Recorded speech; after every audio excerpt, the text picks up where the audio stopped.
You know, a lot of times people do read body language. They do read people. They know what's going on, but they don't do much about it because they've gotten used to it. I always tell people you get what you tolerate. And if you go to a meeting and everybody's on their cell phone when you're talking about something important and you just let that continue, pretty soon the meetings are a total waste of time. So what I really believe is when you read something, you got to act on it. You got to do something. You can't lead other people if you're the one on your phone in the middle of the meeting either, right? So you got to lead by example. You've got to not tolerate within yourself or other people things that don't support what you are.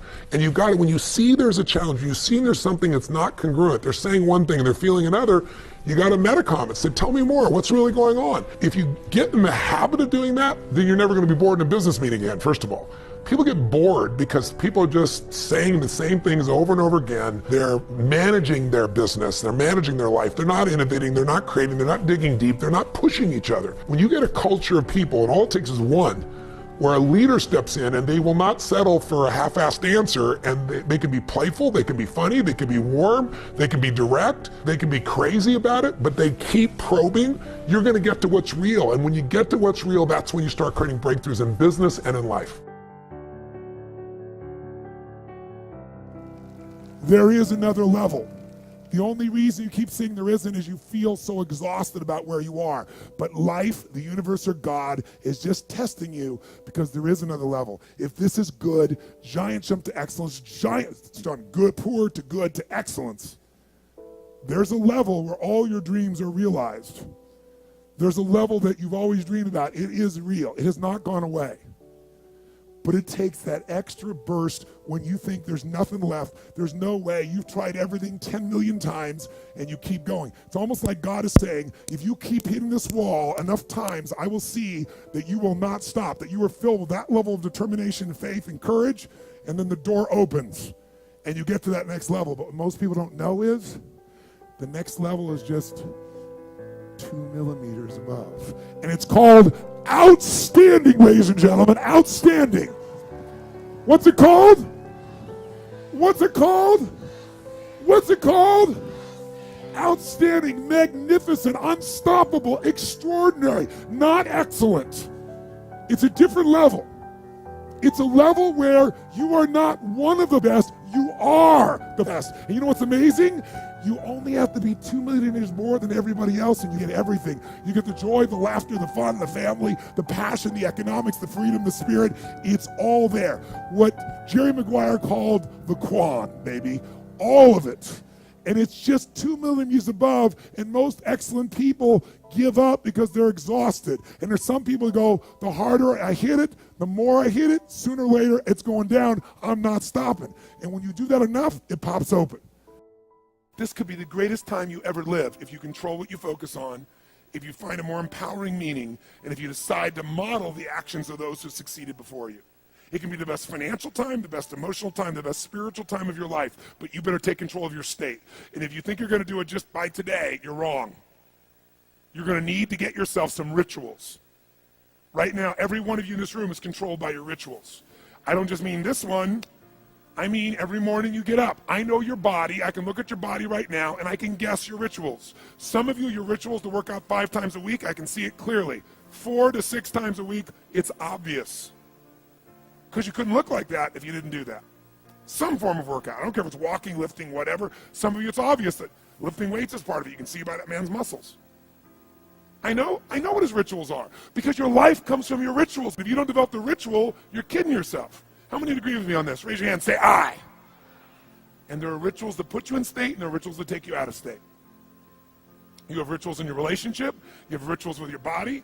You have rituals around your finances. And the rituals that worked in the reaping time of fall in the markets and in business and in real estate, those rituals won't work now. If you do the right thing at the wrong time, you get pain. I'll say that again. If you do the right, you go, but Tony, I'm doing the right thing, but I'm not being rewarded. If you do the right thing at the wrong time, you don't get rewarded, you get pain. So you better do the right thing at the right time, and to do that, you better know what season you're in, and to do that, you better learn how to change your state. How to take control of your own conditioning. That's what I live for. Does this make sense to you, yes or no? Come on, guys, yes or no? So now it's time to train yourself to do that. I'll show you how fast it can change. Try this just for a second. I want to show you what you can do with just focus. Try this for a moment. I'm going to give you a test. Sit up in your chair with some energy. Make sure your buddy next to you is in a strong state. If otherwise, adjust their state. Come on, change their physiology, whatever they got to do. See if they're ticklish. That might help. Now do this. I want you to look around this room right now and find everything in this room that you can find that is brown as fast as you can. Look for brown, look for brown, look for brown, look for brown. Look around you, look for brown, look for brown, look for brown. Okay, close your eyes. I'm going to give you a test. With your eyes closed now, shout out loud everything you saw that was red. If you see a lot more brown right now than red, say yes. Open your eyes. Look for red now. I want you to really look for red. Look for red, look for red, look for red. Anything you can find that's red, look for red. All around you, look for red. Raise your hand if you found more red this time and say I. Why did you find more red this time? Because seek and you shall. That's right. Whatever you focus on, you're going to find it. In fact, let me tell you something. You'll even find it when it's not there. How many saw burgundy, called it red, just so you could have more things you counted? Raise your hand and say, aye, come on. See, whatever you're looking for, you're going to find. So if you want to change your life, my friends, you got to change your physiology and you got to change your focus. By the way, how fast can you change that stuff? How fast, my friends? How fast? How fast? Come on. In a heartbeat, once you rechange your conditioning. That's all you got to do. And you can do it fast. You can do it with a question or two. Try this right now. Answer this question in your mind and be honest. What in your life today, if you wanted to be, could you feel proud about right now? If you wanted to feel proud, if you didn't feel like, I shouldn't be proud, if you wanted to feel proud, what could you be proud of in your life today?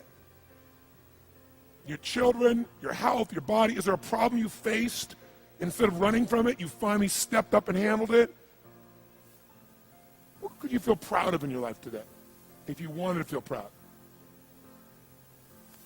How many can think of something? And when you think about this thing you're proud of, what about that makes you feel proud? What do you focus on that makes you feel proud? How do you breathe when you really start to feel proud? What's the kind of look on your face that starts to happen when you let yourself feel proud? Yeah. How's that feel?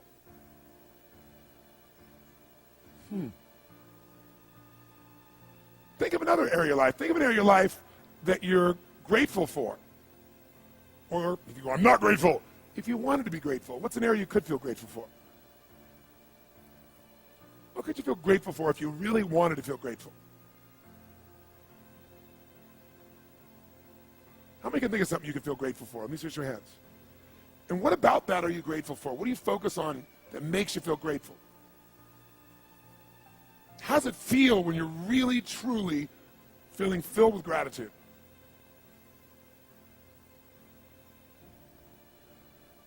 Here's one. If you wanted to be excited about your life right now, and you were willing to be excited, you were willing to buck everybody else's trend, what could you feel excited about in your life if you wanted to feel excited? What could you get excited about if you really focused on it and you really took it in?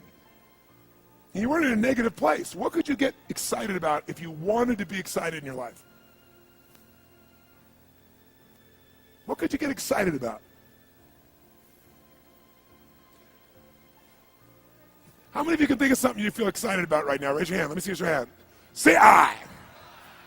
When you're really excited about it, what about that excites you? Or when you're really excited, how do you feel? How do you speak? What's your life like? By the way, when you're excited, does it tend to touch other people? Yes or no? Absolutely. By the way, do people have a tendency, by the way, who feels different right now than just even a couple moments ago? Raise your hand and say I. Why? Because focus is controlled by questions. If you ask a different question continuously, not once, continuously, you will get a different answer. If you ask a lousy question, you get a lousy answer and a lousy state. Somebody says, why does this always happen to me? It doesn't always happen to you, but the brain's like a computer. Ask it a question, it'll have to come up with an answer. Because you deserve it, you idiot. Someone will say, how come I can never lose weight? You can lose weight, but if you keep saying, how come I can never lose weight, the brain's got to come with an answer. It goes, you're a pig. Lousy questions create what? Lousy answers. Ask a better question, get a better answer. Now here's what I want you to get. I want you to get that you can change your state. How fast, guys? How fast? How fast? And if you get the habit of doing it, you'll have a different life.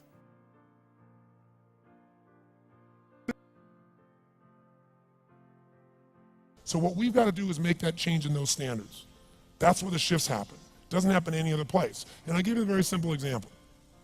If you want to know the difference in people's lives, it all comes down to what are the things that are musts for you versus shoulds.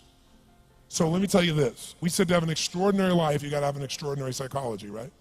Extraordinary psychology means you got to live in an extraordinary state. To be in an extraordinary state, you got to condition your nervous system, your body, your physiology and focus to be at their best. Do you agree with this? Yes or no? Then to do that, though, you can do that. Why doesn't everybody? Not because you can't. We all have the ability. It's because of our standards. I remember a time early in my career, I was about 24, and I went to do a seminar in Boston. And in those days, a big seminar for me was like 125 people. And it was a 3-day seminar, and we worked around the clock, and people made such extraordinary changes in their life. And at the end of it, I was feeling so fulfilled. I was thinking, my God, I'm 24, maybe 25 at the time, and I am so happy because I have found my mission in life. I'm doing what I love. It's making a difference in people's lives. This is extraordinary. So we finished about midnight on the Sunday night. And around midnight, you know, I'm still wound up, so I don't feel like going to bed. So I decided, okay, you know, let me take a walk here, and I decided to go through Copley Square. If you've been through Copley Square, you know it's a pretty neat place. Because in Copley Square, you can look up and you can see buildings that were here before we were known as the United States, and beside them you see skyscrapers that are new. It's a pretty cool place. So I'm walking around midnight on Sunday night. There's nobody in Copley Square midnight on Sunday night. And I'm walking along, and I see this guy in the distance, and he's kind of stumbling back and forth between the gutter and the sidewalk. He's got a long trench coat on, his head's down like this. He's holding a brown bag, and I can start to smell him even before I get there, and I'm thinking, you know, this guy is obviously drunk. And as I started to get closer, I thought, I bet he's going to beg me for some money. And sure enough, whatever you focus on life tends to happen, doesn't it? So sure enough, he gets real close to me, and I thought all of a sudden he wasn't going to do it, and all of a sudden he popped his head up. It was really weird. He went, Mister! He had this really bizarre looking sounding voice. He went, Mister, could you loan me a quarter? And I thought, do I want to reward this behavior? And then I thought, I don't want him to suffer. Do you have this dilemma sometimes? Like, you know, I'm not here to judge. So years ago, I finally decided I always just give. Even the person's pulling a scam, that's for them to deal with. If I have the ability, then I give. And so I thought, but could I teach him something? So I asked him a question back. I said, is that all you want is a quarter? He goes, yeah, just 1 quarter. 1 quarter changed my whole life. 1 quarter. I said, really? He said, yeah, 1 quarter. So I reached in my pocket, and I pulled out my money clip. And in those days, I was, you know, very young, just starting to succeed. And my original mentor was a man named Jim Rohn. I don't know, how many have heard of Jim Rohn? Anybody? Yeah, he's a great guy. And Jim told me, he said, Tony, look, you've come from a poor background. You got a poor psychology. You got to change it. He said, you don't have any money, so pretend you do. He said, start training your brain, condition it.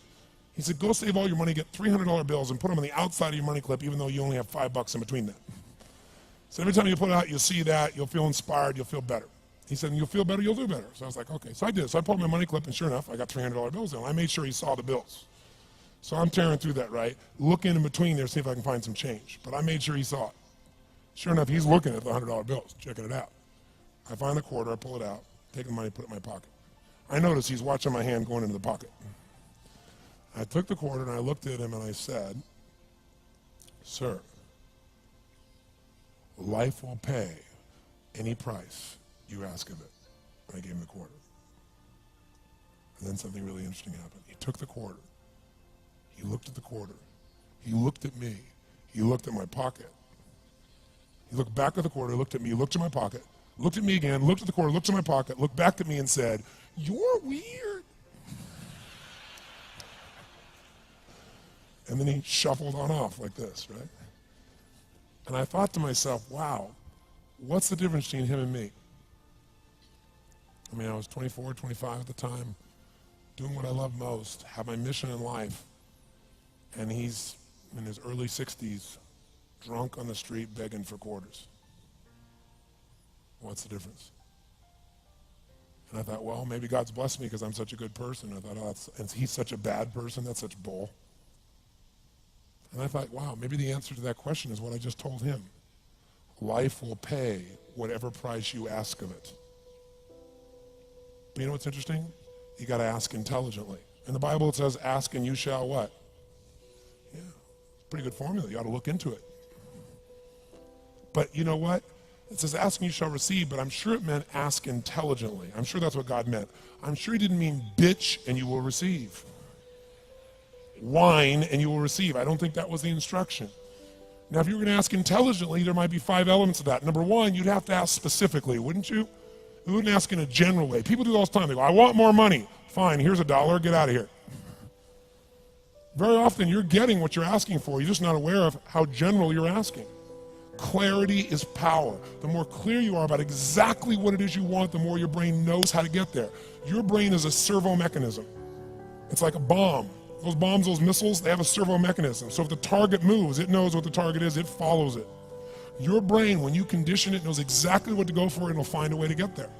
Do you ever buy a certain outfit or a certain car and suddenly see that car outfit everywhere? How many of you have had that experience? Say, aye. How come that car outfit's everywhere? It always was everywhere, but now you notice it. And the reason is because there's a part of your brain called the reticular activating system, the RAS. That part of your brain determines what you notice and what you don't notice. Your brain spends most of its time trying to make sure you don't notice because you'll go crazy if you notice everything. But when you decide what's most important to you, your brain goes after it. Everyone I know who's successful builds what I call an RPM plan. An RPM is built on the metaphor that the way to get from where you are to where do you want to go to the fastest is you got to build power, like in a car, RPMs. And the R stands for they know the result they're after. They know what they want precisely. If you don't know exactly what you want or you let yourself get beyond that into something general, you're not going to achieve it. Clarity is power. You got to know the specific result you're after. What do you want? If you can't answer that question right now in your personal life, in your body, in your relationships, in your finances, in your spirituality, then you're not going to be as fulfilled as you want to be. Today we're going to have you answer one of those questions at least. The second part of it, you got to know P, why you're doing it. Because you know what? You may get a big goal. Somebody says, I want to make $1 billion. I want to bring peace to the earth. Why? Because as soon as you come up with a goal, all the obstacles show up. Unless you've got enough emotional drive to break through that, you're never going to discover what it really takes. So you got to get yourself past that. And the way to get past that is have enough reasons. Reasons come first, answers come second. This man did not know what he wanted. He did not have enough reasons. To ask intelligently, you got to ask specifically. To ask intelligently, you got to know why you want it, have enough drive to make it happen, enough juice to make it happen. If you don't have enough reasons, you will not make it happen. And the M is, what is your massive action plan? What is going to get you to actually fall through? Because the first plan's not going to work and the second plan's going to work, so you better have enough plans that if the first two don't work, you still got something else. Otherwise, you're going to be having excuses why it didn't work. So asking intelligently requires that. So if we're going to be extraordinary in our results, we've got to be in an extraordinary state. We've got to know what we want and we've got to go use it.